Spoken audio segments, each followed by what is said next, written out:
Merci. Alors, nous allons poursuivre au point 65.02.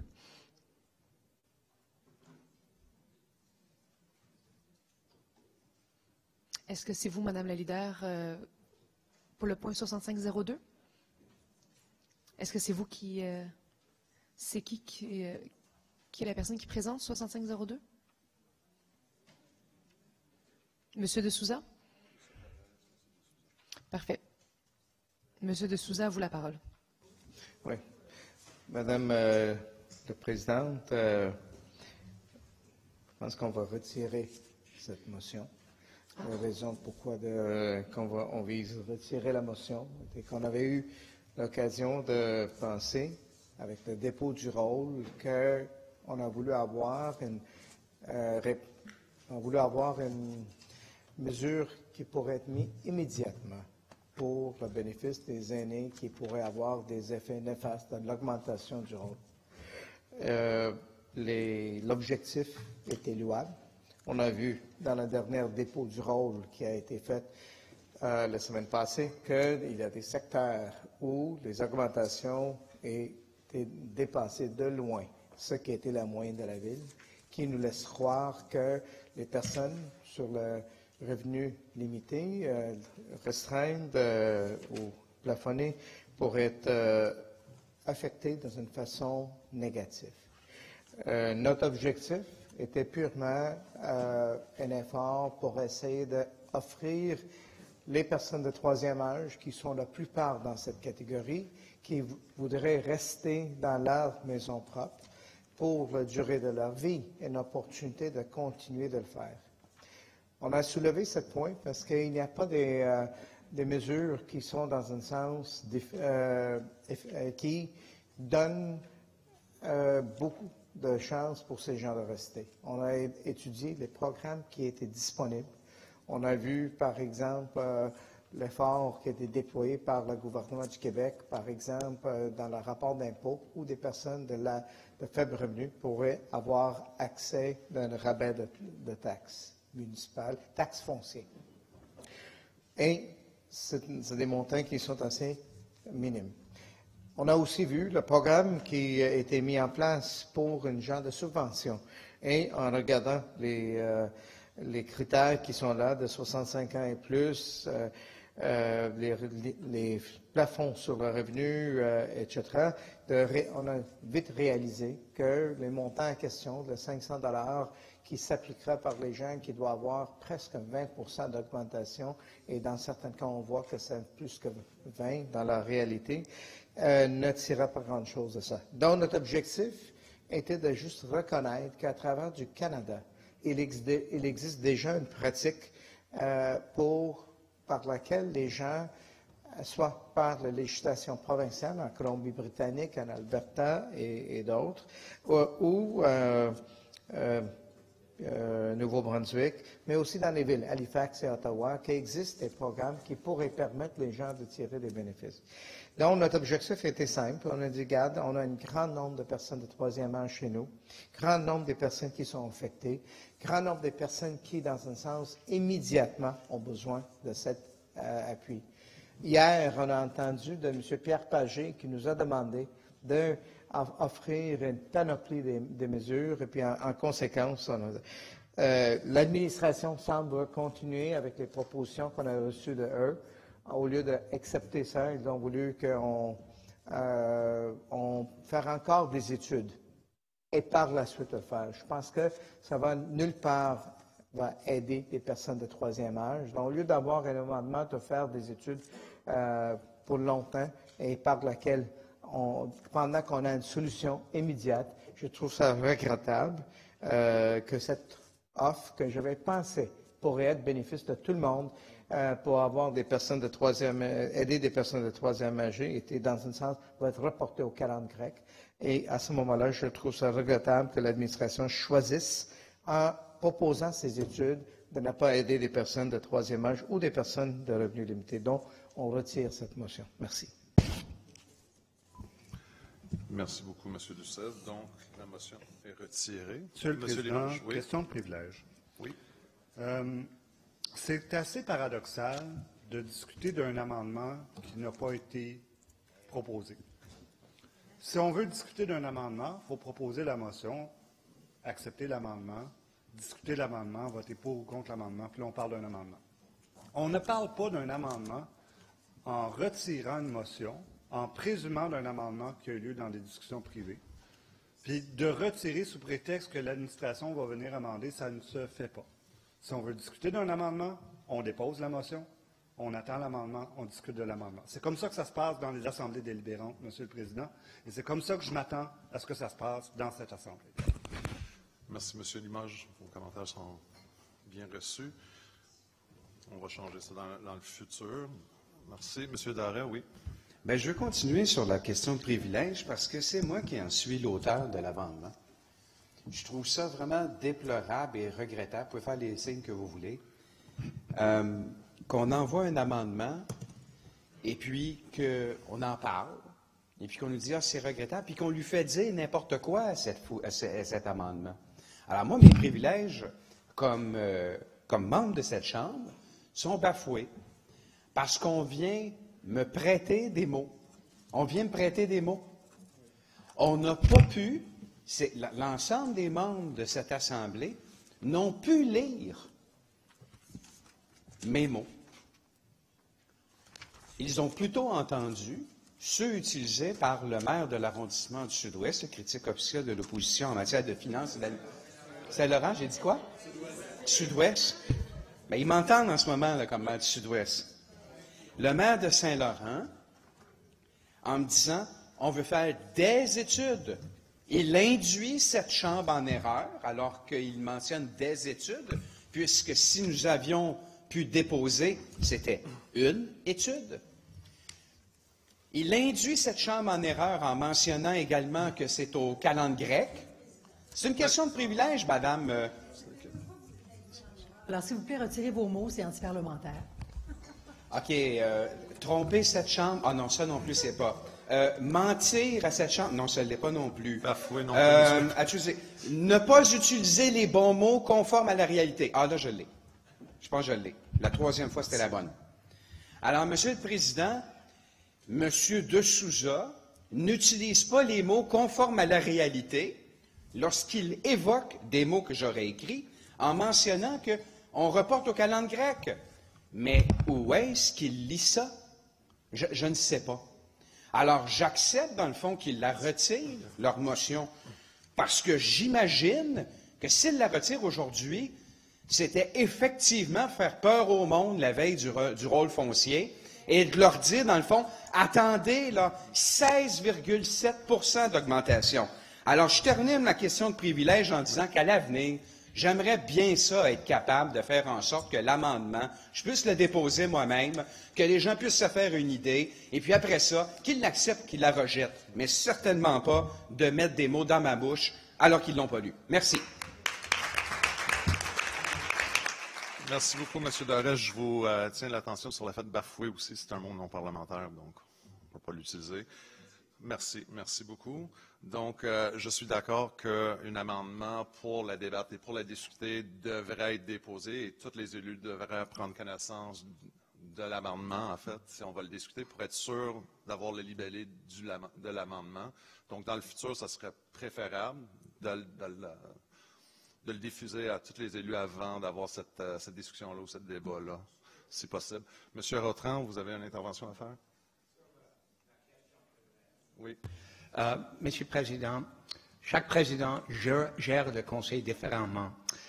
Notre règlement sur les procédures et régies internes est notre Bible, mais depuis le commencement de ce mandat, Mme Wong et vous a élargi l'interprétation des articles qui, dans le passé, étaient interprétés plus étroitement pour appliquer les règles de gros bon sens et pas seulement ce qui est écrit noir sur blanc.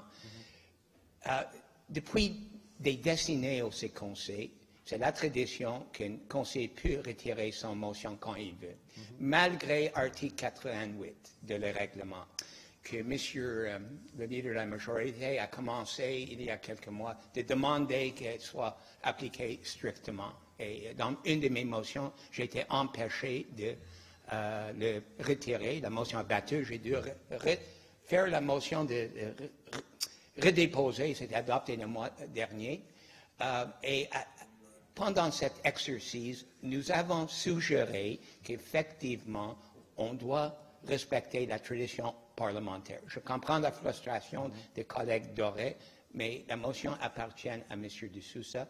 Malgré cet article, dans le passé, il aurait eu la possibilité de le retirer n'importe quand, même après qu'il commence à parler. Donc, M. le Président, je vous invite de retourner à notre édition de gros bon sens qui semble avoir l'avantage des bonnes relations entre les deux partis au Conseil. There's a power imbalance between the administration and the opposition. At least it evens out things somewhat. Merci. Thank you, Mr. Rochon, for your comments. Just so you know, Article 88 is very clear in what it stipulates in terms of what can be done dans le retrait d'une motion. Ça ne parle pas des amendements. Ceci dit, un amendement, c'est une autre règle. Donc, l'amendement aurait dû être débattu au moment d'un dépôt, mais M. De Sousa, il avait plein droit de faire une intervention sur son motion et après ça, de le retirer s'il aurait voulu. Mais le débat, si je comprends bien, c'est sur le fait qu'il a critiqué un amendement qui n'était pas distribué.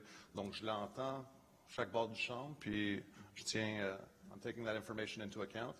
Mais la prochaine fois, j'aimerais ça qu'on fasse ça différemment si possible. Monsieur Doré, vous avez une intervention? Privilège, Monsieur le Président, puisque le conseiller Rotran semble prêter des intentions, alors qu'il demande au Président de ne plus interpréter le règlement de la manière que vous le faites, alors que vous l'avez pourtant bien établi. J'étais effectivement sur le fait que M. De Sousa avait pleinement le droit de le retirer, je l'ai dit, mais il devait quand même le faire déposer. Surtout qu'il a mentionné les deux affaires que je vous ai dit, et il occultait le fait que nous acceptions pourtant que la Ville de Montréal fasse des représentations, etc., soit le deuxième libellé. Nous ne l'avions pas changé ni retiré. Alors, j'en étais simplement là-dessus, et je vous remercie de l'interprétation que vous avez faite. Merci beaucoup. Justement, même moi, je n'avais pas une copie de l'amendement, donc je ne peux même pas suivre le contexte de l'amendement si je n'avais pas une copie, parce qu'il n'était pas distribué. Donc, je pense qu'on est tous d'accord sur ce fait-là. Je pense que ce n'est pas mal intentionné nécessairement, mais la prochaine fois, il va falloir qu'on suive des règles plus proches. Monsieur Rautran, vous n'avez plus de commentaires? Merci beaucoup. Donc, c'est clos. La motion est retirée. On est d'accord? Nous pouvons procéder. Merci.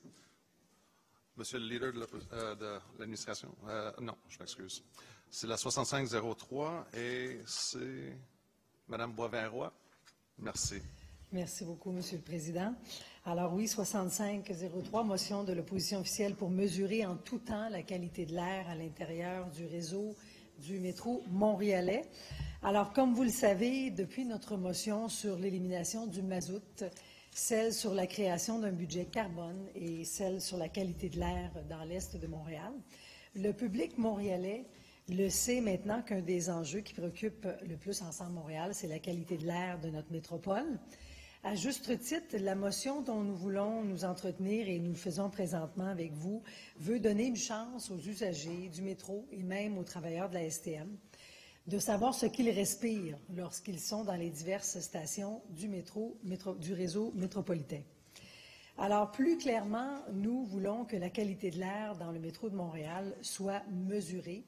La première étape serait que la STM fasse et effectue de manière régulière des campagnes ponctuelles de mesure de la qualité de l'air dans toutes ces stations du métro et que ces données soient rendues publiques. Les dernières données publiques qu'on a sur la qualité de l'air intérieur datent de 2011. Alors, il est évidemment temps d'avoir un portrait récent et récurrent de la qualité de l'air que les Montréalais respirent dans le métro. À terme, Ensemble Montréal demande aussi que la STM mesure la qualité de l'air, et ce, en tout temps, grâce à l'installation de stations de mesure équipées d'analyseurs de la qualité de l'air dans les stations du métro, le tout avec accès aux données en temps réel pour toute la population sur le site Internet de la STM. Alors, à titre informatif, il y a plus de 271 millions d'entrées dans le métro l'année dernière, en 2018. Alors, évidemment, on comprend qu'avec tout le travail qui est fait, les entrées vont aller en grandissant pour les années à venir. Alors, il est donc normal qu'on demande à l'administration de se préoccuper de ce potentiel enjeu. Beaucoup d'études ont été faites sur les réseaux de métro dans d'autres villes comme Barcelone, Toronto, Paris, Tokyo, Séoul, pour ne citer que quelques-unes d'entre elles. Et les études démontrent qu'il y a des fortes concentrations de polluants dans le métro, parfois qui sont plus importantes qu'à l'extérieur, dans l'air ambiant. Alors, c'est pourquoi on voudrait mesurer les choses suivantes. Alors, la première chose, les particules fines, ce qu'on dit étant le PM10 et le PM2.5. Alors, les PM10 peuvent se loger dans les poumons et les PM2.5 peuvent entrer dans la circulation sanguine. Alors, c'est pas rien. Également, le dioxyde de carbone, qui est un indicateur du renouvellement d'air dans les gares et les stations. Également, les oxydes d'azote, qui ont pour origine l'air extérieur. Et également, nous souhaiterions, pour le confort des usagers, qu'il y ait une évaluation mesurée de la température et de l'humidité dans les stations de métro. Alors, vous comprendrez donc que le but premier de notre motion est justement ce confort des usagers, aussi des travailleurs du métro. À Montréal, on passe environ 5% de notre journée dans nos métros. Évidemment, on comprend que ce matin, Mme Lalonde a peut-être passé un petit peu plus de temps vu les problèmes de la ligne orange. Alors, mais en majeure partie, lorsqu'il n'y a pas de problème avec le métro, on passe environ 5% de notre temps, donc environ 1 heure de notre temps de la journée. C'est un temps d'exposition qui est relativement bas. Par contre, c'est l'endroit dans la journée où les Montréalais et les Montréalaises sont très exposés aux particules fines. Alors donc, je vais laisser la suite à mon collègue Dominique Perry pour vous parler davantage de ces fameuses particules fines et également des moyens que nous pourrions avoir pour mesurer la qualité de l'air dans le métro. Merci. Merci beaucoup. Monsieur Perry. Merci, Monsieur le Président. Donc, nous avons parlé plusieurs fois ici de pollution de l'air qui est composée principalement, mais non exclusivement, d'oxyde de carbone, d'oxyde de soufre, SO, SO2, SO3, oxyde d'azote, des CFCs, d'ammoniac, de radon, d'ozone et évidemment aussi des particules fines 2.5. Alors, ces particules fines, ce sont des composés, entre autres, de métaux qui émanent principalement du système de freinage, de la friction entre les roues et les rails et possiblement de l'usure des pneus. Il faut savoir que les particules fines dans l'air ambiant sont différentes des particules fines qu'on peut trouver dans le métro, parce que, comme je l'ai dit, dans le métro, nous avons des choses différentes comme le freinage, des métaux, évidemment, et évidemment, notre métro roule sur des pneus, ce qui est différent des autres métros dans le monde. Paris aussi sur le métro des pneus, mais la plupart des métros ne roulent pas sur des pneus. Alors, quand on pense à tous les efforts que font les divers organismes de santé publique pour protéger la santé du public et diminuer les polluants atmosphériques, nous devons agir et nous avons déjà agi. Nous avons adopté un règlement sur le chauffage à bois pour réduire le carbone, les composés d'azote et de soufre dans l'air. Le règlement sur le mazout, la même chose, c'est pour réduire ces polluants dans l'air ambiant. Nous avons aussi parlé de radon ici, ça c'est un autre polluant qu'on trouve dans l'air ambiant, mais aussi souterrain aussi. Alors, pourquoi pas aussi regarder l'air dans le tunnel du métro. Plusieurs scientifiques n'écartent pas la possibilité que les particules fines présentes dans l'air du métro puissent un jour causer des problèmes de santé aux usagers comme aux employés. Alors, mieux vaut prévenir que guérir, et nous savons que les particules fines, particulièrement les 2,5 microns, qui sont 1/20 du diamètre d'un cheveu, ont été classifiées cancérogènes par l'Organisation mondiale de la santé, et elles ont été classifiées cancérogènes Ça veut dire quoi? Ça veut dire qu'elles sont cancérogènes. J'ai un rapport qui a été fait à Londres par un groupe de médecins et PhD sur les effets médicaux des polluants dans le métro de Londres. Ça a été fait en 2017-2018, donc l'année passée. Et qu'est-ce qu'ils ont trouvé? Ils ont trouvé que dans l'air ambiante, les particules fines, 2,5, sont à peu près 10 microgrammes par mètre cube annuel. Ça, c'est une mesure moyenne annuellement.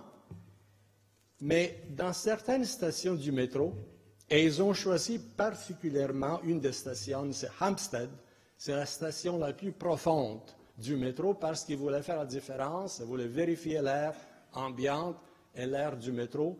Alors, ils ont pris la station la plus profonde pour voir vraiment quels étaient les polluants de l'air causés par le métro. Alors, qu'est-ce qu'ils ont trouvé? Alors, dans l'air ambiant, je vous ai dit, c'était les particules fines 2,5, c'était quelque chose comme de 10 à 20 microgrammes par mètre cube annuellement. Et dans la station Hampstead, ils ont trouvé que c'était 490 microgrammes par mètre cube. Ça veut dire que c'était 50 fois plus que l'air ambiant. Alors, tous les métros ne sont pas pareils, toutes les stations ne sont pas pareilles, les tunnels ne sont pas pareils, sauf que c'est une indication que l'air dans le métro peut être pollué. Et je pense qu'on doit s'assurer que ce ne soit pas le cas, parce que comme notre collègue nous a dit, il y a 271 millions de passages dans le métro par année, le métro de Montréal. Je pense qu'on doit assurer, on doit donner l'assurance aux passagers que l'air du métro n'est pas dangereuse. Alors, l'idée, c'est de suivre l'évolution des polluants, en fait, de déterminer les sources d'émission de ces polluants et d'agir en conséquence pour diminuer à la source, voire les neutraliser. D'ailleurs, dans le métro montréalais, en particulier en ce sens, comme je vous ai dit, il y a un composant de caoutchouc. Or, nous n'avons aucune idée des effets des particules qui se dégagent des roues de caoutchouc. Alors, au-delà des polluants, l'idée est aussi de mesurer la température et l'humidité des stations dans lesquelles travaillent et voyagent les nombreux Montréalaises. Et c'est aussi un enjeu de transparence. On mesure la qualité de l'air qu'on respire à l'extérieur, on la mesure toute la journée en temps réel, mais pourquoi pas à l'intérieur du métro? Grâce aux données récoltées via des campagnes ponctuelles et dans 3 stations du métro, la Régie autonome des transports parisiens, la RATP, s'est rendue compte que les particules fines à certains endroits étaient très concentrées. Donc, à Londres, nous avons vu qu'il était 50 fois plus que l'air ambiant.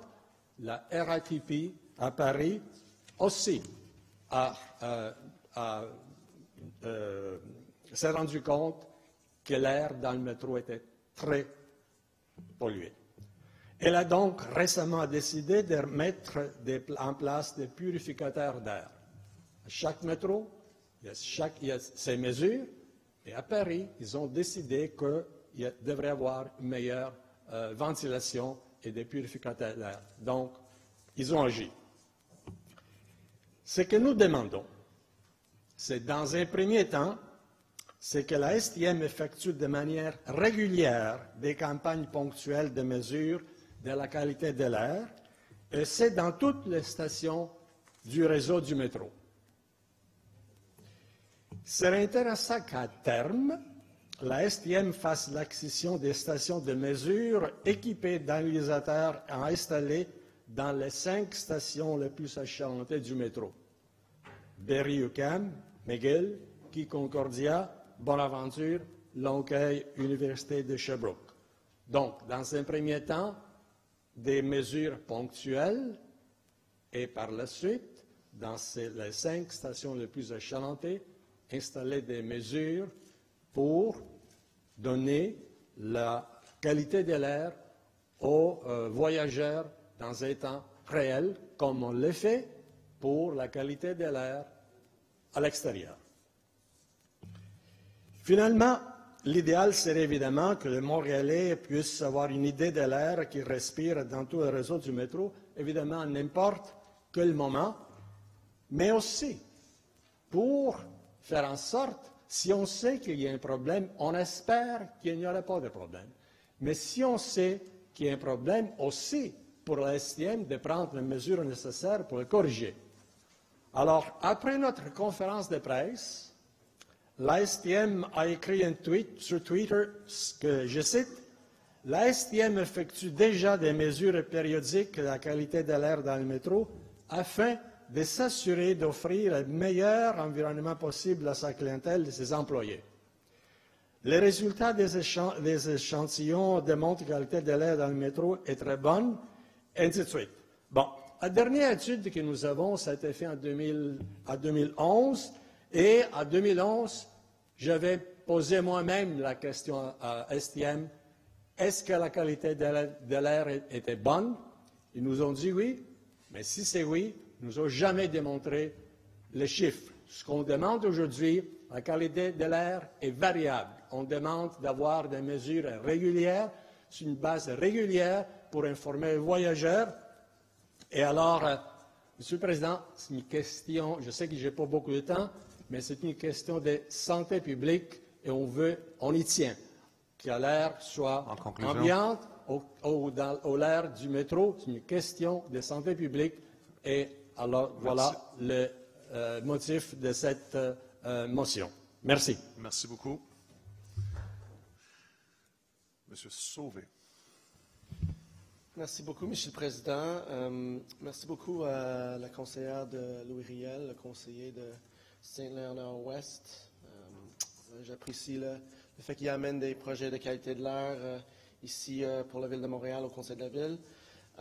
Effectivement, la qualité de l'air, la qualité d'ambiance dans le métro, dans nos réseaux, c'est très important pour l'STM. C'est très important pour les employés de l'STM. L'STM veut être un employeur absolument de top qualité. Donc, pour nous, c'est vraiment un enjeu de toujours surveiller ces affaires. C'était des promesses déjà qu'on a dit on allait faire ces tests de qualité de l'air. Donc, effectivement, on effectue déjà des mesures périodiques de la qualité de l'air dans le métro, afin de s'assurer que tout est correct. Depuis le début de l'année, en fait, on a déjà fait des campagnes ponctuelles. Je parle de comme on a commencé le premier en mois de mars, le deuxième on l'a fait en mois de juin. Donc, on a fait ça pour l'échantillonnage de plusieurs aspects. On va faire une troisième en septembre et une quatrième en décembre. Donc, déjà, c'est en cours. On utilise une firme externe qui s'appelle Context Environnement pour effectuer cette campagne 2019. Tout ça, tel que promis dans la promesse pour le développement durable à l'STM. L'STM évalue également la possibilité d'acquérir et installer des équipements qui nous permettront de faire des propres lectures en continu. Donc, c'est quelque chose qu'on évalue déjà. Les paramètres qui sont évalués, pour votre information, c'est totalement similaire à RATP. Vous avez mentionné, Monsieur le conseiller de Saint-Léonard-Ouest, la RATP de Paris, et le fonctionnement similaire des métros. Donc, on évalue la température et les taux d'humidité. On évalue le monoxyde de carbone, le CO, qui avec une norme de taux RST de 35 particules par million, avec une VEMP sur 8 heures, donc c'est-à-dire une valeur d'exposition moyenne pondérée sur 8 heures.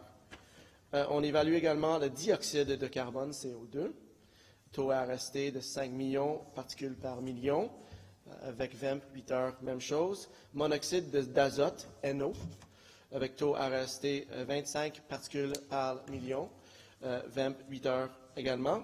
Dioxyde d'azote, NO2, taux à rester de 3 particules par million avec une 28 heures.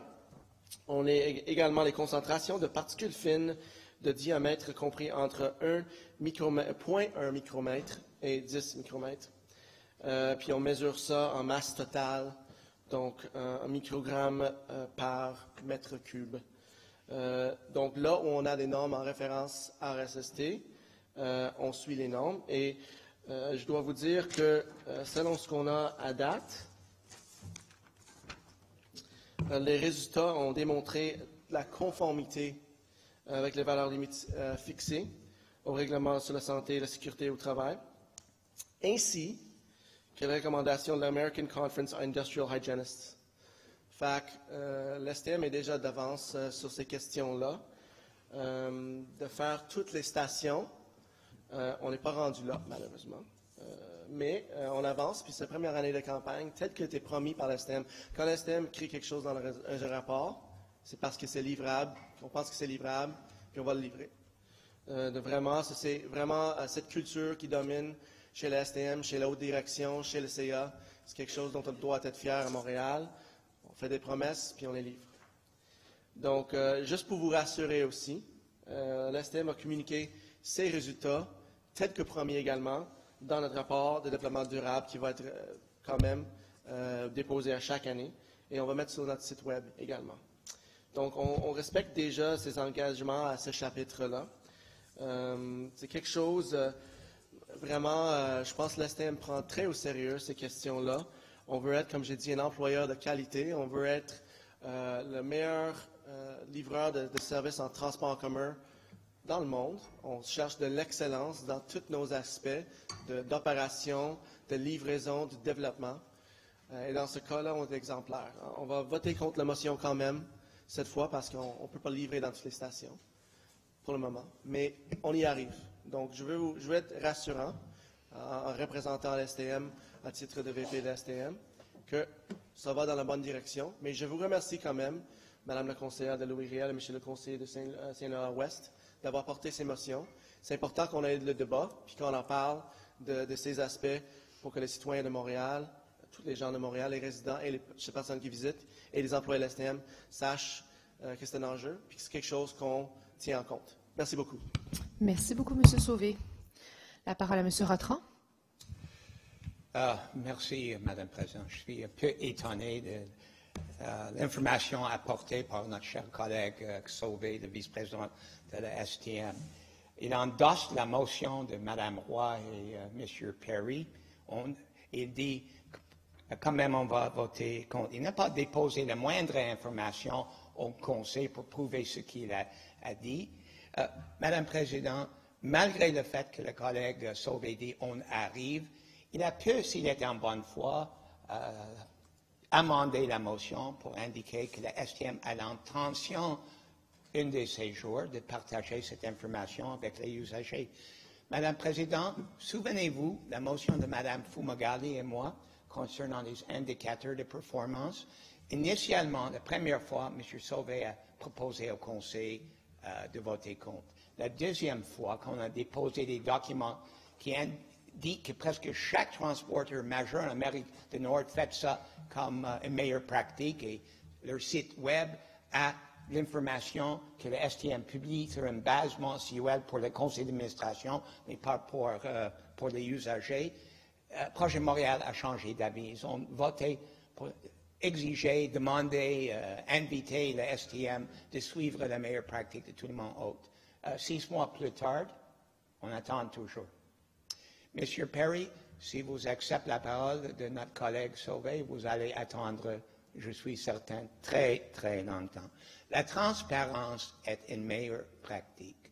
La qualité de l'air, c'est une question importante pour les usagers.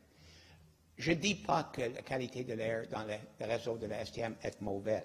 On n'a pas l'information. La seule grande étude qui était faite par un professeur d'une université publiée dans Environmental Science and Technology Review en 2017.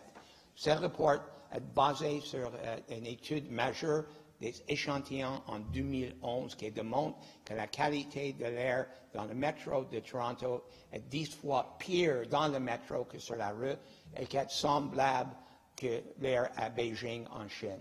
Dangereux pour la santé avec une exposure majeure. Mais ce même rapport a dit que la qualité de l'air à Montréal dans le métro est acceptable et à Vancouver, c'était relativement bonne. Et le STM était responsable. Le Conseil sait que le STM a investi massivement dans les puits de ventilation pour assurer qu'il y ait air frais dans le métro et une recirculation de l'air dans le métro de Montréal. Mais quand même, c'est important que nous partageons l'information avec la clientèle et la clientèle potentielle. On veut qu'il y ait un transfert modal. Notre collègue Caldwell parle toujours des améliorations qu'on veut faire pour inciter les gens de laisser leur voiture à la maison, prendre le transport en commun. Ce n'est pas seulement une question d'augmenter le service, c'est aussi une question de respect pour la clientèle. Un partnership réside sur la qualité de l'information. Donc, il y a beaucoup de travail à faire. J'invite M. Sauvé de reconsidérer sa position dure, injustifiable, de voter contre ces motions en faveur d'une entente avec les deux proposeurs de la motion qui obligera le STM au moins de s'engager de faire quelque chose dans un délai raisonnable. You know, it's nice you're telling us you're going to do something at some point. I mean, you know, today I got stuck in the metro for a delay that was rather long, and that explains my lateness here. There's a lot of frustration. Not everybody. People are reasonable, but one thing people talk about is information or the lack of it. And the STM, the current board, should be working to improve that aspect of its relationship with the users. And for me, that's two things. One, providing information when there's incidents or real-time or travel, but also the more global statistics about the system, what the system has realized, where we could spot areas we might be able to improve.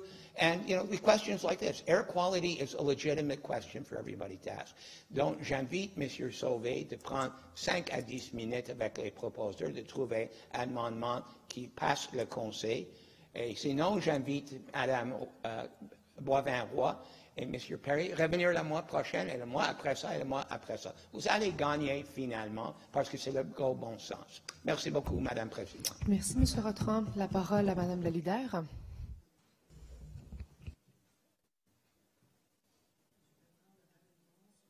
De mon collègue, M. Rotran, est-ce que M. Sauvé, vous souhaitez qu'on prenne quelques minutes pour discuter? J'entends pas. Il a dit qu'il n'avait pas d'amendement, mais est-ce que vous souhaitez qu'on suspende quelques minutes? OK. Parfait. Alors, allez-y. Alors, je vais donner le droit de réplique. Donc, évidemment, je vais faire mien les propos de M. Rotran pour éviter de poursuivre davantage les débats, mais quand même, il y a quelques éléments supplémentaires à mentionner. Tout d'abord, je dois avouer aussi, M. Sauvé, qu'avec les propos que vous nous avez partagés, je pensais qu'on était dans une bonne voie pour arriver à avoir une entente sur cette motion. C'est dommage qu'on n'a pas eu la chance d'avoir l'occasion de pouvoir se parler avant aujourd'hui. Je comprends qu'on a une préoccupation commune. Alors, vous avez fait état de certaines mesures périodiques qui sont déjà mises en place par la STM avec des campagnes ponctuelles qui ont eu lieu au mois de mars, au mois de juin, quelque part en septembre et à la fin de l'année au mois de décembre. Alors ça, c'est une bonne nouvelle. Mais si vous vous souviendrez bien, ce qu'on demandait dans la motion, c'était qu'il y ait une évaluation qui soit faite en continu. On comprend que cet aspect-là est sous étude auprès de la STM présentement, mais c'était le but justement de la motion, de pouvoir dire oui, on est dans une bonne direction et oui, certaines campagnes sont faites actuellement, mais pouvons-nous ensemble aller plus loin et pouvons-nous ensemble engager la STM à le faire? Alors, à ce niveau-là, malheureusement, on n'aura pas entente aujourd'hui, mais on comprend que vous allez suivre diligemment le dossier.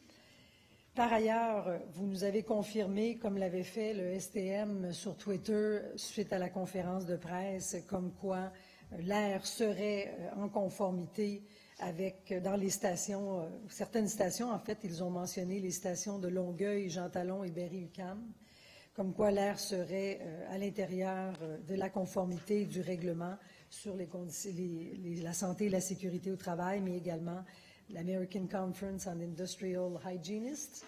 Alors, malheureusement, les données, oui, seront éventuellement disponibles dans le rapport de développement durable, mais au moment où on se parle, les données n'ont pas été fournies et la STM n'a pas saisi l'occasion sur Twitter de transmettre et de fournir un lien pour qu'on puisse avoir accès justement aux données dès maintenant et être rassurés dès maintenant, puisqu'après tout, les Montréalais et les Montréalaises ont un droit d'avoir accès à ces données et ils ont un droit, évidemment, de pouvoir respirer une air de qualité dans les stations de métro. Et pour ce qui est des stations de métro, la motion ne demande pas qu'il y ait des stations de mesure avec de l'équipement spécialisé dans toutes ces stations, mais si vous relisez bien la motion, il s'agit de 5 stations. M. Perry les a nommées.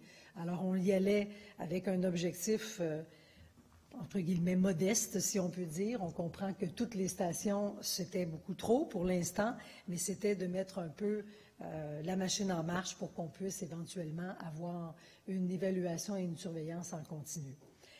La Ville fait un suivi de la qualité de l'air extérieur via le réseau de surveillance de la qualité de l'air. Elle exploite 15 stations de mesure d'équipement d'analyseurs sur son territoire. Et les informations sur la qualité de l'air extérieur sont disponibles en temps réel sur le site du RSQA. Par contre, pour ce qui est de l'air intérieur, il n'y a aucune norme qui existe pour la qualifier, pour l'évaluer.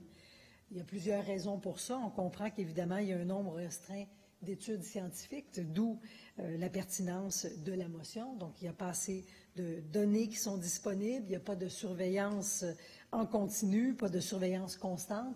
Également, il y a une différence entre les particules fines de l'air intérieur et celles de l'air ambiant. Donc, au moment où on se parle, on ne peut pas attribuer les effets de l'un à l'autre. Ça va prendre des données scientifiques pour être en mesure de voir la corrélation. Et comme je l'ai dit tout à l'heure, il y a le fait aussi que les gens passent moins de temps dans le métro qu'à l'extérieur. Alors, ça n'a pas généré justement un besoin criant d'avoir des études nécessaires pour évaluer le tout. Maintenant, ce n'est pas parce qu'il n'y a pas d'indices ou de normes à atteindre présentement que ça veut dire qu'il y a moins de particules fines pour autant. Les particules fines existent. M. Perry en a donné plusieurs exemples tout à l'heure à l'international. Je ne reviendrai pas sur les données qu'il a transmises, mais évidemment, l'idée étant la simple logique que le moins de PM2.5 et de PM10 que nous aurons dans les stations de métro, le mieux on pourra s'en porter. Les effets néfastes sur la santé de l'exposition aux particules fines dans l'air ambiant, il y en a plusieurs exemples. Les données sont disponibles et le principe de la motion est qu'on ne peut écarter l'hypothèse que les particules fines en air intérieur puissent également poser des risques pour la santé des Montréalais et des Montréalaises. Et l'idée était de travailler avec la STM pour s'assurer justement de prévenir et non de guérir. Parce que ce qu'on comprend de ce que vous nous dites et du tweet qu'on a vu de la STM cette semaine, c'est que la qualité de l'air est aussi un enjeu pour la STM. Elle s'est engagée d'ailleurs à 2 choses. Elle s'est engagée à ce qu'un montant de 28,6 millions soit investi d'ici 2027 pour la rénovation et le prolongement de vie, si on veut, la maintenance de ces 88 postes de ventilation mécanique. Alors, on peut retrouver ça dans le PTI 2019-2028 de la STM. Également, elle s'est engagée à ce qu'une évaluation de la ventilation et de la qualité de l'air dans les sous-quais et les tunnels de service soit effectuée. Alors, ça, c'était dans son rapport de développement durable 2018. Maintenant, où la STM est-elle rendue dans l'accomplissement de ces tâches? On ne le sait pas. Les données ne sont pas encore disponibles, si tant est qu'il y a eu des démarches déjà entamées à ce niveau-là. Alors, évidemment, on regardera ça de très près pour voir ce qu'il y en est. Et comme mon collègue Perry l'a dit, c'est évident que si on a des données à long terme, il y aura de nombreux bénéfices. On va pouvoir suivre l'évolution de certains polluants. On va pouvoir voir s'il y en a plus. On va pouvoir à quel moment de l'année il y en a plus. On a 4 saisons à Montréal, alors c'est sûr que notre climat vient amener des variantes.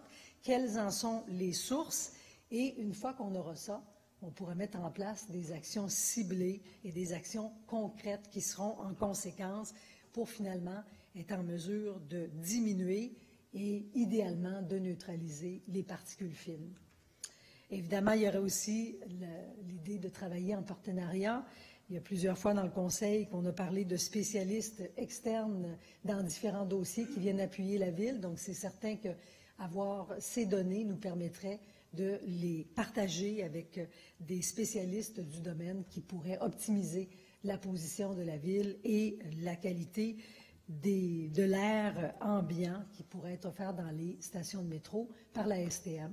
Par ailleurs, vous parliez tout à l'heure du règlement, en fait de la loi sur les conditions de travail. Je n'ai pas le titre exact, là, la loi sur la santé et la sécurité au travail, mais on parlait aussi des usagers. Donc, si vous relisez la motion, d'une part, on pense au confort des usagers, mais comme vous l'avez dit aussi, au confort des employés, mais il ne faut pas oublier les usagers.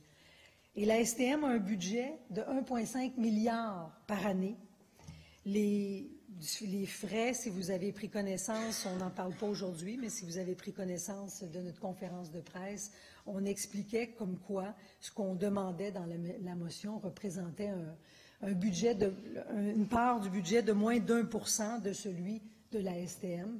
Alors évidemment, la STM aurait amplement les moyens pour investir dans la qualité de l'air de son réseau et d'optimiser davantage et de poursuivre davantage, et comme le dit le collègue Rotran, de s'engager dès aujourd'hui à ce qu'il y ait notamment une évaluation en continu. Alors tout simplement en terminant, c'est un droit des Montréalais d'avoir accès à ces données, que ce soit en temps réel ou à leur convenance, et c'est également un droit des Montréalais de sentir qu'ils sont en pleine sécurité lorsqu'ils sont dans les différentes stations de métro et que l'air y est un air de qualité. Merci. Merci beaucoup, Mme Boivin-Roy.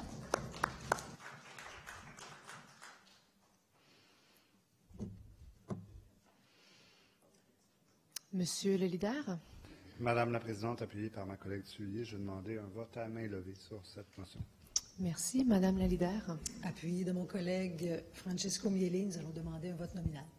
Parfait. Alors, on va procéder à un vote nominal. On va faire sonner les cloches, ouvrir les portes.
Merci beaucoup. Alors, nous allons fermer les portes et procéder au vote. Donc, il s'agit du vote sur le point 65.03.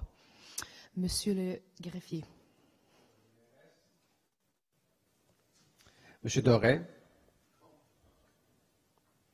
Madame Popeanu. Monsieur Ouellet. Madame Goulet. Monsieur Caldwell. Madame Lavigne-Lalonde. Monsieur Baudry, Madame Filato, Monsieur Croteau, Madame Thuillier, Monsieur Parenteau, Monsieur Parizeau, Monsieur Limoges, Madame Moserolles, Monsieur Sauvé, Madame Miron, Madame Giguère, Madame Parent, Monsieur Norris, Madame Bourgeois, Monsieur Marinacci, Madame Bodanovic, Monsieur Desarblais, Madame Montgomery, Monsieur Ryan, Madame Sigouin, Madame Gosselin, Madame Watt, Monsieur Tomlinson, Monsieur Normand, Monsieur Downing, Monsieur McQueen, Monsieur Arsenault, Madame Rouleau, Monsieur Posé, Monsieur Pérez, Madame Boisvert-Roy, Monsieur Miellé, Madame Black, Monsieur De Souza, Monsieur Serry, Madame Gianou, Monsieur Salem, Monsieur Bays, Madame Latenzio, Madame De Ross, Monsieur Corville, Monsieur Langevin, Madame Rossi, Madame Descaries, Monsieur Perry, Madame Clément Talbot, Monsieur Gay, Monsieur Bissonnette, Madame Barbe, Monsieur Deschamps, Madame Zarac, Monsieur Miranda, Madame Hainaut, Madame Fumagalli, Monsieur Rapana, Monsieur Rotran.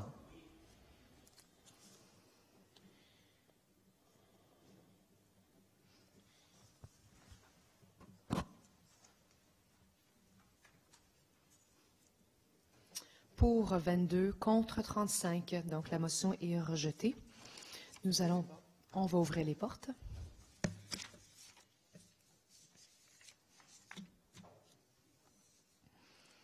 Parfait. Nous allons poursuivre avec le dernier point à l'ordre du jour. Monsieur Miellé. Excusez-moi, avant-dernier, en effet. Pas que je veux enlever l'opportunité à quiconque d'entendre notre collègue présenter sa motion. Madame la Présidente, la présente proposition qui est devant nous, soit celle de créer un programme de bancs et d'arbres commémoratifs, se veut une motion fort légère et positive, question de permettre à la population d'avoir un sentiment d'appartenance à notre ville.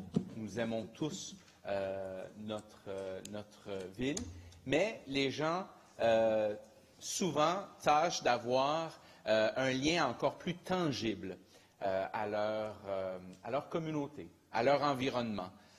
Et ça peut également passer par la dédicace d'un bien mobilier, que ce soit un banc ou que ce soit l'exemple d'un arbre planté et dédié à une personne.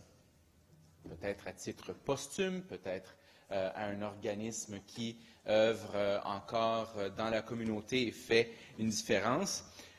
On le fait au quotidien. On honore des personnes qui ont eu un impact positif pour notre communauté. Souvent, une fois les personnes qui malheureusement nous ont quittés, mais on le fait pour des personnes qui ont eu une certaine renommée. Qui ont eu une certaine popularité. Et c'est correct et juste. Par contre, il y a des milliers d'héroïnes et d'héros dans nos communautés dont les familles voudraient aussi avoir la chance d'honorer. Et c'est un clin d'œil qui leur est offert, une façon de pouvoir témoigner de l'appréciation que l'on a envers des personnes. Au niveau environnemental, il en va encore plus, de façon encore plus importante du témoignage qu'une personne peut avoir dans le fait de vouloir contribuer à sa communauté. Parce que par la plantation d'un arbre, par exemple, on peut augmenter la canopée, on peut contribuer aussi financièrement à l'entretien de cet arbre et à pérenniser un bien. Donc, ce sont toutes des façons différentes de pouvoir agrémenter, accentuer ce sentiment, ce lien d'appartenance que nous recherchons en tant qu'élus à faire valoir dans notre communauté. Hein? En tant qu'élu, qu'est-ce qu'on fait lorsqu'on va en représentation dans des organismes et tout, au sein de notre communauté? Bien, on fait valoir ce sentiment d'appartenance, on représente les autres et on tient à ce que les citoyens aient cette même appréciation. Je peux parler localement et je sais que certains autres arrondissements font de même, que ce soit Montréal-Nord, que ce soit Rosemont, la Petite-Patrie. À Saint-Laurent, depuis près de 10 ans, on a le programme Un enfant, un arbre. Donc, où des parents de nouveau-nés peuvent s'inscrire et demander de faire adopter un arbre au nom de leur nouveau-né pour venir pérenniser ce moment de gaieté. Évidemment, qu'est-ce qu'il y a de plus valorisant de la nouvelle vie d'un enfant qui donne vie à un arbre pour le reste de sa communauté. C'est un symbole fort et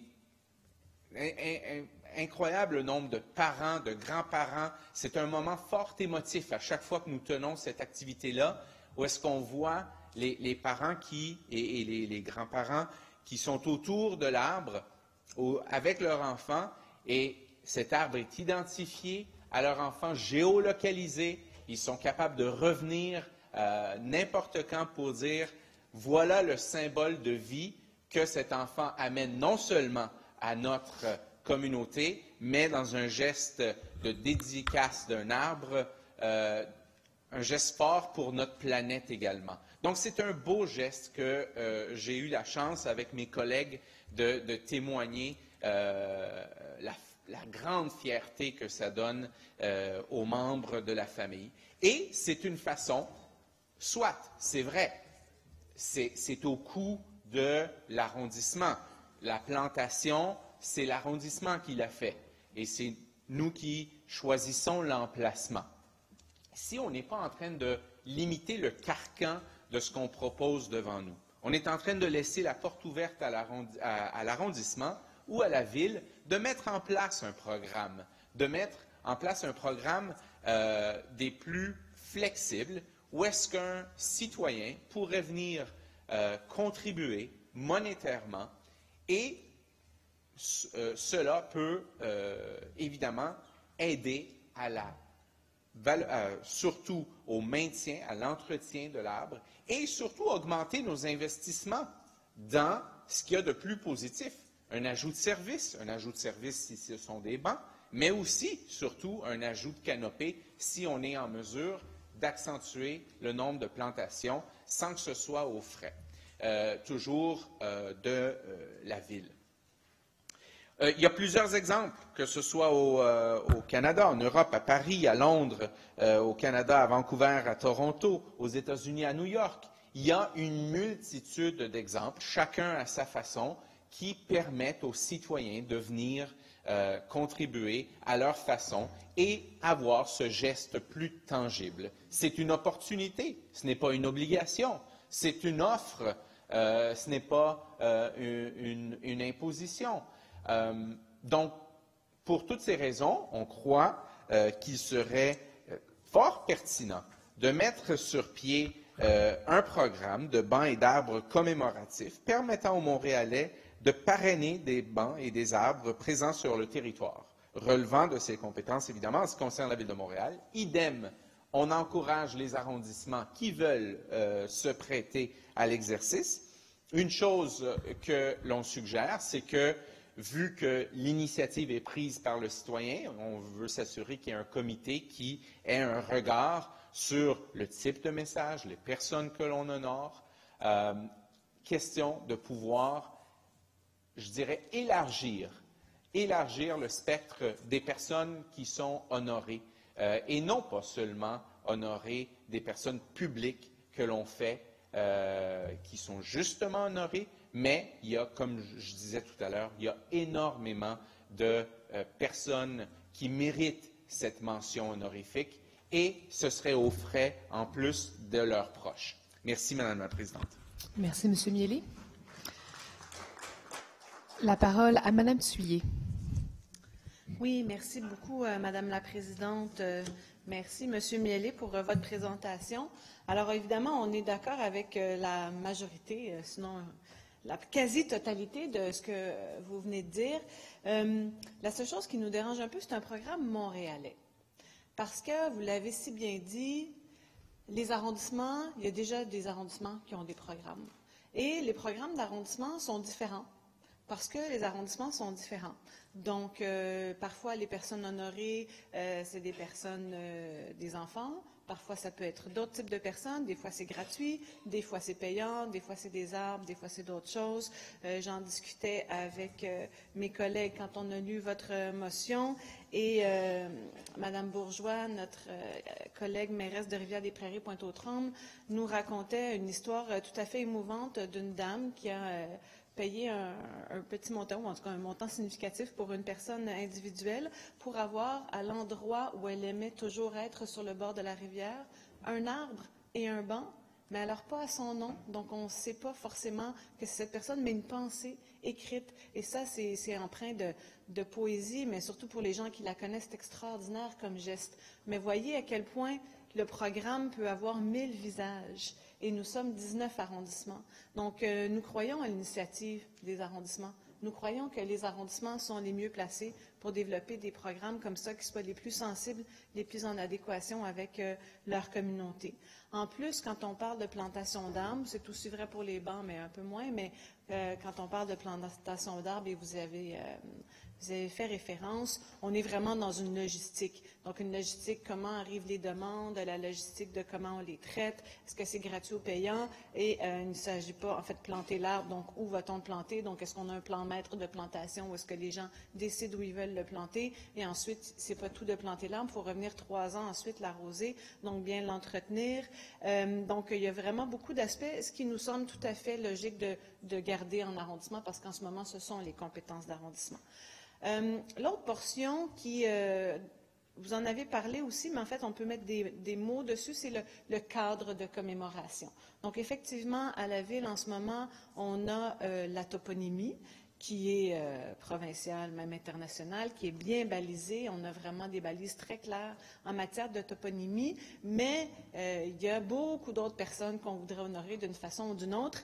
Et ça, on s'est engagé à le faire, hein, la Ville de Montréal, en fait, donc l'ancienne administration, et nous poursuivons. Dans le plan d'action patrimoine 2017-2022, il y a un engagement sur le fait de définir un cadre d'intervention en matière de reconnaissance et de commémoration.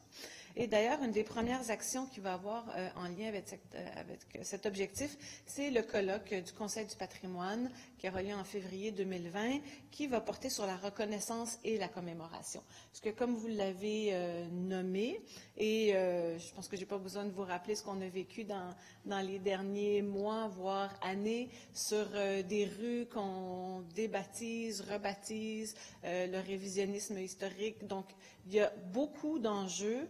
Et donc, à savoir, est-ce qu'on met le nom d'une personne ou non, à quel titre, de quelle façon, ce sont des choses qu'on ne peut pas prendre à la légère.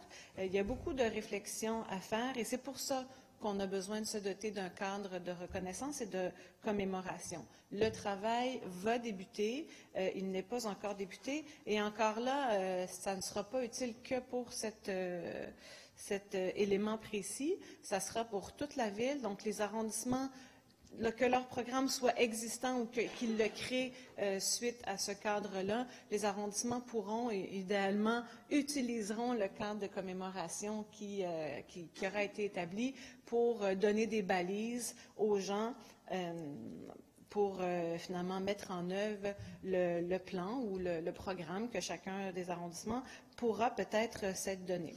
Donc, voyez qu'on n'est pas en désaccord avec le fondement, mais d'un côté, il y a vraiment l'initiative des arrondissements, les compétences d'arrondissement qui nous semblent très importantes à considérer et à respecter, et d'un autre côté, le cadre de commémoration qui va être en travail l'année prochaine.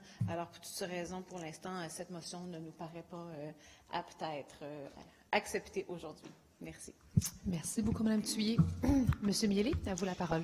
Merci, Madame la Présidente. Alors, je remercie la collègue mairesse d'Antique-Cartierville et responsable pour le dossier. Je comprends qu'il y aurait acquiescement sur une partie ou deux parties de la motion devant nous, soit pour les résolus 2 et 3, si j'interprète bien, mais je ne veux pas parler pour vous, surtout à ce qu'on a vécu tout à l'heure. En ce qui concerne, par contre, la compétence des arrondissements, vous avez très bien dit, mais la raison pour laquelle on a le premier résolu qui demande à la Ville de Montréal de créer un programme de bancs et d'arbres commémoratifs, c'est parce qu'on le sait tous, il y a 20 grands parcs dont les arrondissements ne sont pas responsables. Donc, je ne peux pas demander, moi, à un arrondissement d'aller planter de quoi ou commémorer un arbre ou dédier un arbre au parc Angrignon de Dieppe, la promenade Belle-Rive, le parc du Mont-Royal, le parc Jean-Henri, le parc La Fontaine ou le total des 20 autres. Et donc, je pense qu'on est en train de dire une chose et son contraire. Si on est d'accord, soyons d'accord également pour les parcs les plus symboliques de Montréal.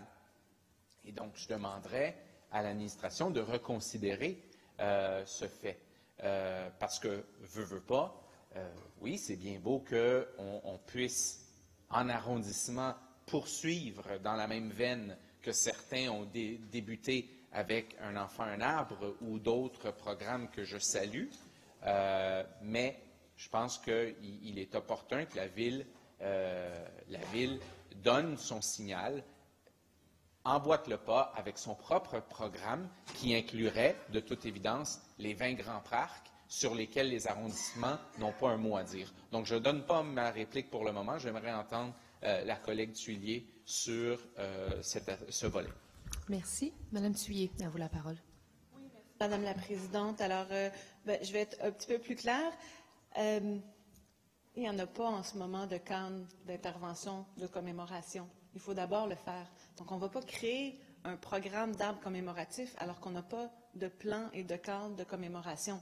Donc, il faut d'abord faire le cadre. Puis, je rappelle, c'est dans le plan d'action patrimoine 2017-2022. Donc, déjà, le cadre de reconnaissance et de commémoration, pour nous, c'est important. Donc, il ne sera pas en 2022. On va y travailler en 2020. Mais en ce moment, c'est tout à fait prématuré. Non, on ne va pas créer un programme montréalais avant d'avoir la base. Et ça a l'air très simple, un cadre de commémoration. Mais imaginez, le Conseil du patrimoine, ce sont des experts. Ils vont faire un colloque juste là-dessus. Puis ils vont passer des heures à discuter. Puis on n'aura pas le cadre, on aura juste la base de discussion. Il y a beaucoup d'enjeux, il y a beaucoup d'éléments à discuter. Et c'est pour ça que pour nous, il faut faire les choses dans le bon ordre. Donc, d'abord, avoir un cadre de commémoration et savoir comment, à la Ville de Montréal, on va décider de commémorer, de reconnaître des gens, mais ça peut être d'autres façons de reconnaître aussi. En général, c'est ce qu'on cherche pour des gens. Mais voyez que, comme je dis, ce n'est pas une mauvaise idée, c'est juste qu'on est vraiment très en amont de ce qui viendra dans le futur. Et c'est pour ça que ça ne nous paraît pas à propos de voter pour cette motion aujourd'hui. Merci. Merci, Mme Thuillier. Monsieur Mialet. Merci, Madame la Présidente. Alors, j'entends, j'ai en droit de réplique. Tout ce que je peux dire, c'est que j'entends très bien lorsqu'on me dit qu'il y aura un cadre qui sera à l'étude, mais je n'ai pas l'indication que ce cadre s'ouvre à Madame et Monsieur tout le monde. Je pense que ce cadre est davantage pour ce que la Ville a toujours fait, soit honorer des personnalités publiques. Non? Alors, si vous me dites que ça sera également ça, il n'y a rien qui empêche d'adopter le principe aujourd'hui pour qu'il s'intègre bien au cadre éventuellement. On adopte un principe et on demande ensuite le cadre. L'important, c'est qu'il ne va pas en contradiction au cadre. Je comprends que vous me dites que le programme, mais pour moi, c'est de la sémantique. Entre adopter un programme et que le programme soit bien intégré dans le cadre, les arrondissements, s'ils continuent à progresser dans ce sens, le cadre qui sera en consultation, qui sera en analyse par le conseil les différents conseils que vous avez nommés, n'aura pas d'autre choix que de considérer déjà ce qui se fait en arrondissement. Il ne pourra pas adopter son cadre et dire, OK, bien, tout le reste qui est fait en arrondissement est indépendant. Alors, de toute évidence, je pense qu'on peut envoyer un signal qui ne va pas en contradiction à ce qui sera considéré. Et la volonté expresse de ce Conseil pourrait déjà être manifestée en adoptant cette motion. Et j'invite tous les membres à le faire. Merci. Merci, M. Miele. Monsieur le leader.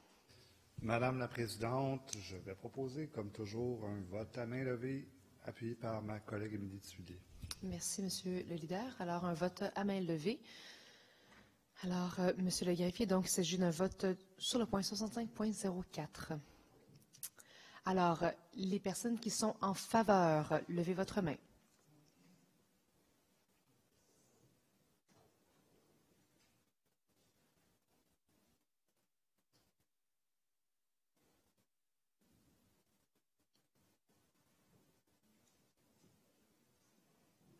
Les personnes qui sont contre, levez votre main.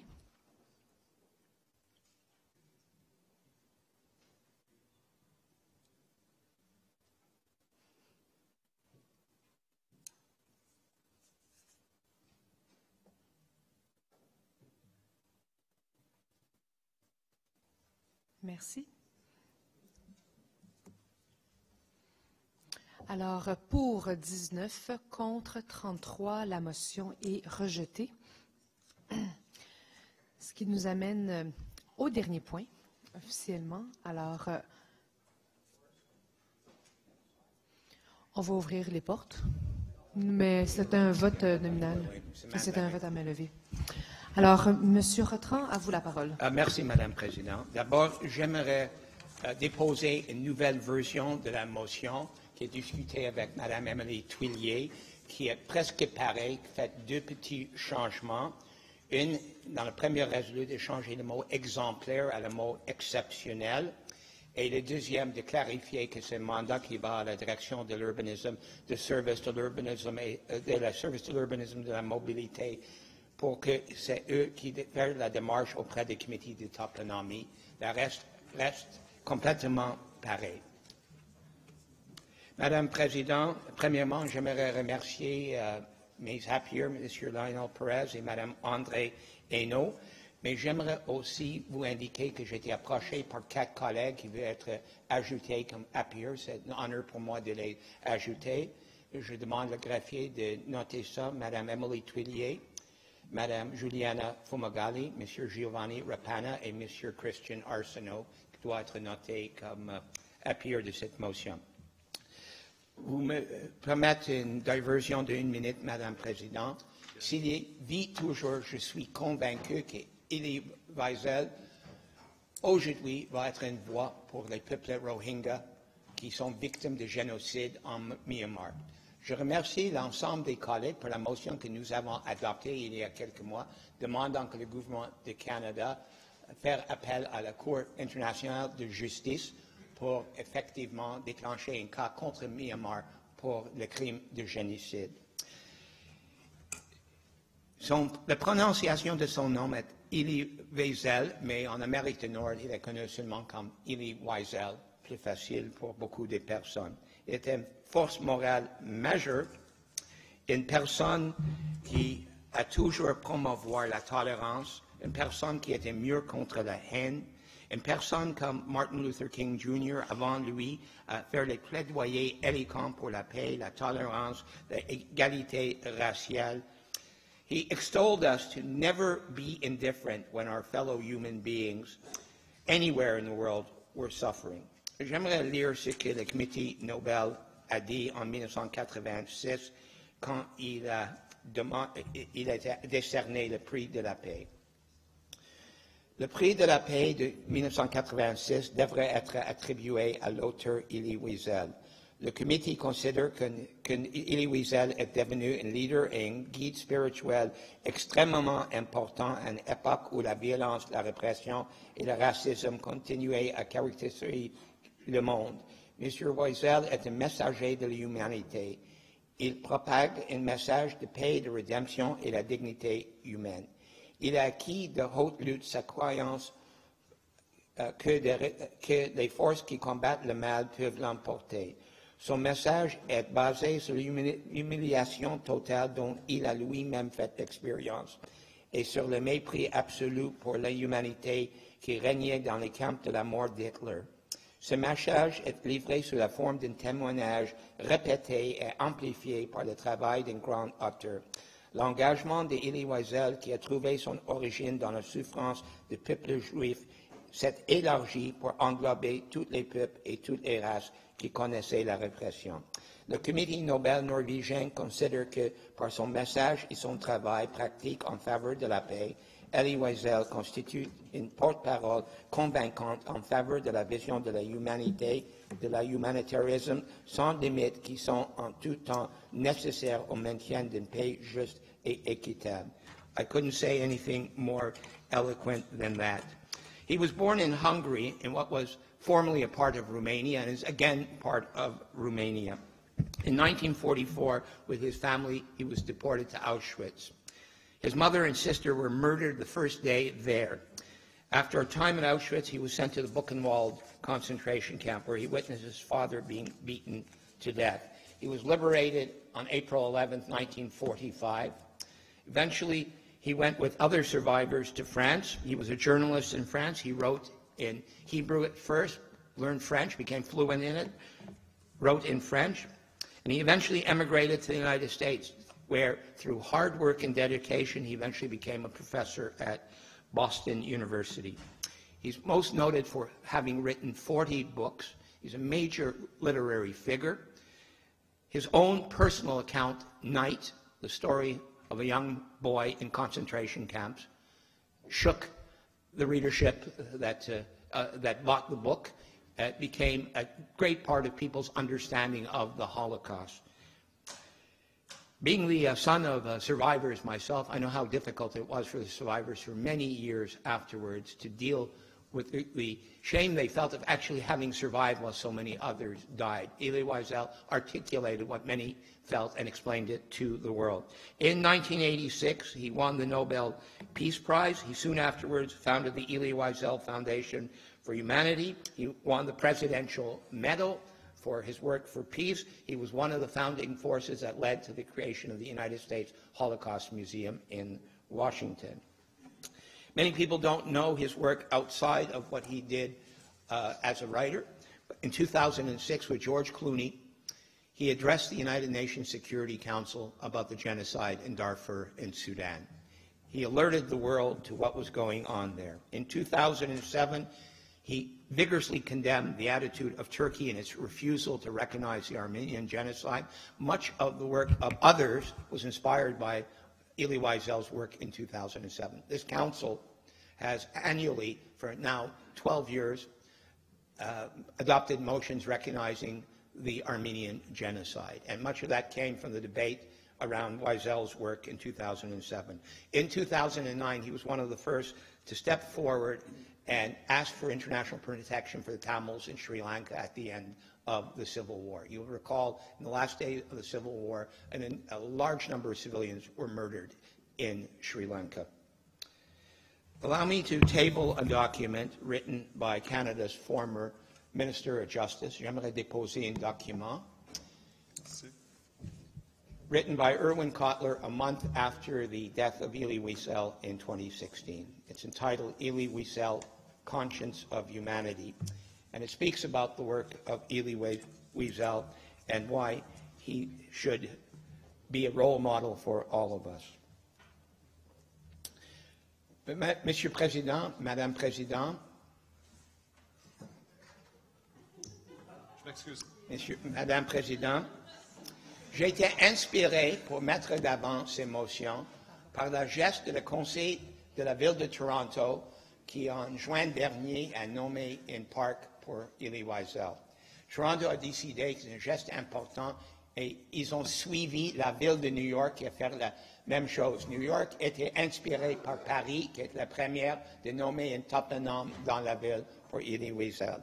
Localement, la ville de Côte-Saint-Luc a aussi nommé un parc. Mais je pense que c'est important que Montréal et les Montréalais reconnaissent les valeurs communes que nous avons, inspirées par les géants de la dignité humaine et des droits civils, des personnes comme Martin Luther King, Gandhi, des personnes comme Elie Wiesel, et c'est pourquoi j'ai mis l'avant cette motion. Let me read a phrase that Elie Wiesel wrote, I think epitomizes what he believed. There may be times when we are powerless to prevent injustice, but there must never be a time we fail to protect. Our world continues to be one characterized by violence and racism. People of good faith, regardless of where they live, must stand together. We must defend our brothers and sisters, regardless of where they live. We can never be indifferent. And that was Elie Wiesel's message. Merci, Madame Présidente. Merci beaucoup, M. Rotran. La parole à M. Arsenault.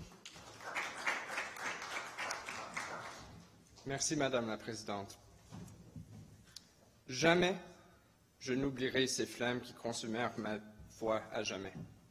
Jamais je n'oublierai le silence nocturne qui m'ôta pour l'éternité le désir de vivre. Jamais je n'oublierai ces moments qui assassinèrent mon Dieu et mon âme et transformèrent mes rêves en cendres. Jamais je n'oublierai ces choses, même si j'étais condamné à vivre aussi longtemps que Dieu lui-même. Jamais. I was a teenager when I first read these words in Elie Wiesel's Night. So iconic is the book that it was required reading in high school. I remember as clearly as day being hunched over my desk at night, the room dark but for a small light, holding his book in my hands. What had previously been only a story heard in passing rapidly became a deeply personal account, powerfully exposed, of humanity's darkest hour.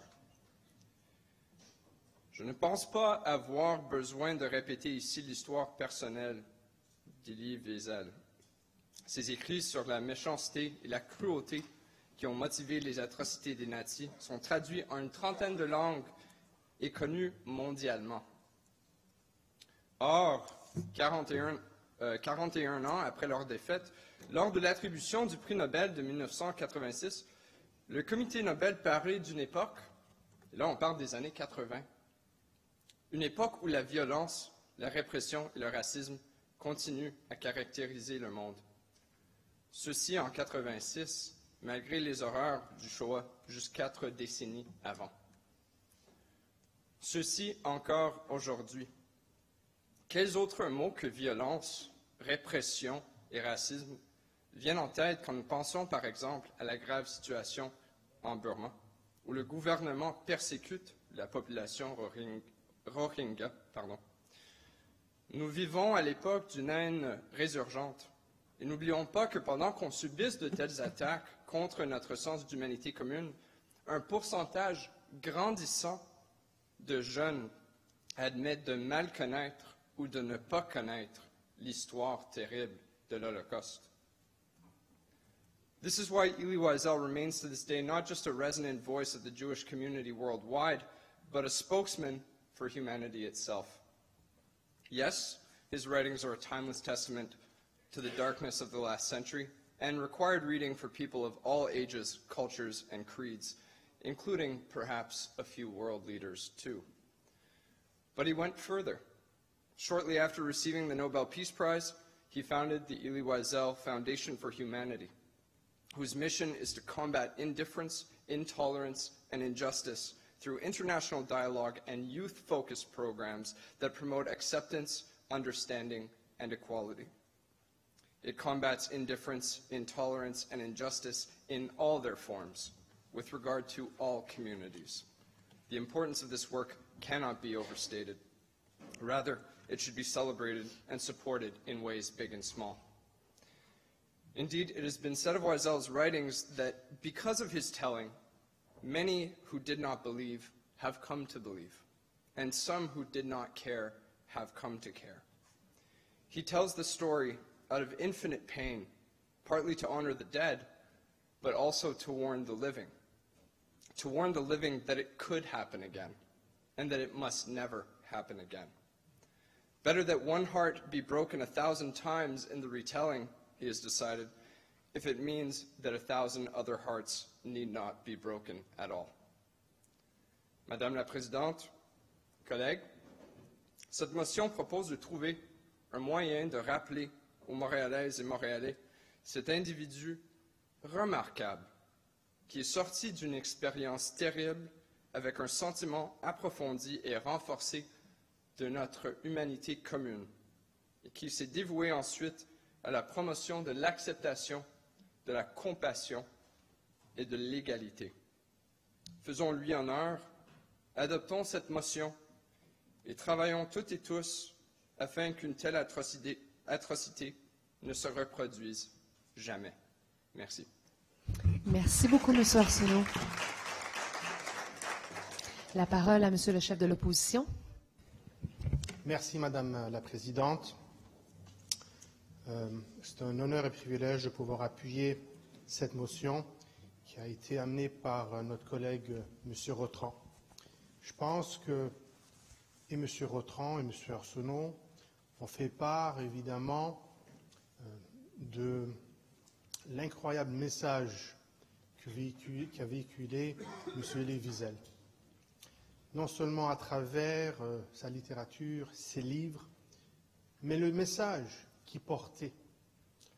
Oui, un témoin de la Shoah, de l'Holocauste, quelqu'un qui a pu faire réfléchir à beaucoup de monde, à travers le monde, sur l'impact d'une telle atrocité, du génocide qu'a été l'Holocauste.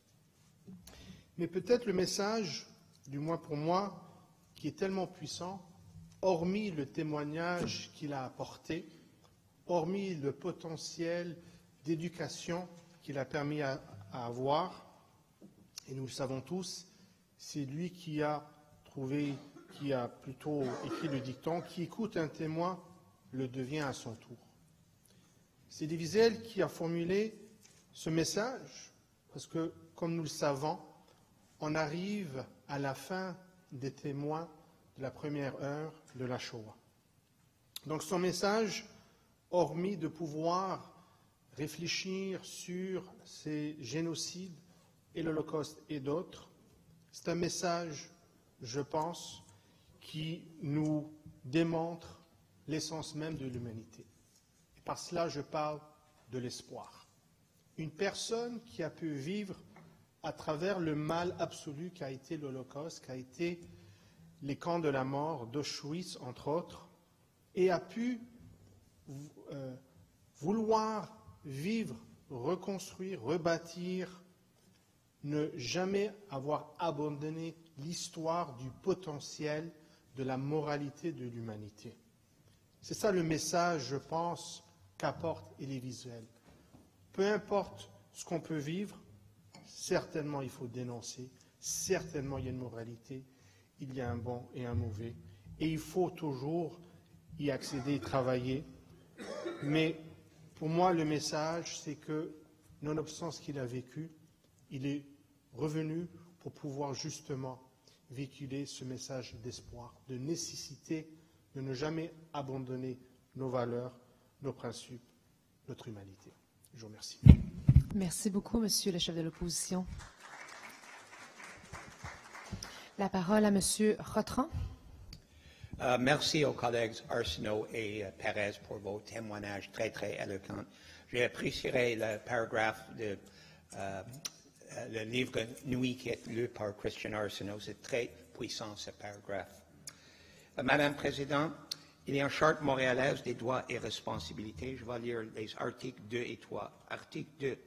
La dignité de l'être humain ne peut être sauvegardée sans que constamment et collectivement combattre la pauvreté ainsi que toutes les formes de discrimination, notamment celles fondées à l'origine ethnique ou nationale, de couleur, de l'âge, de la condition sociale, l'état civil, la langue, la religion, le sexe, l'orientation sexuelle ou le handicap. Article 3. Le respect, la justice et l'équité sont des valeurs duquel découle une volonté collective de renforcer et de considérer Montréal en tant que ville démocratique, solidaire et inclusive.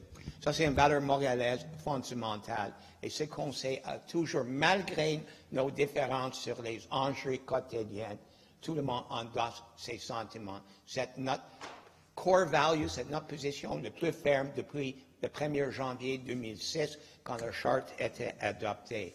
Et depuis, nous avons endossé des personnes qui font l'incarnation de ces valeurs dans les articles 2 et 3 de cette charte. Les personnes comme Elie Wiesel, comme exemple.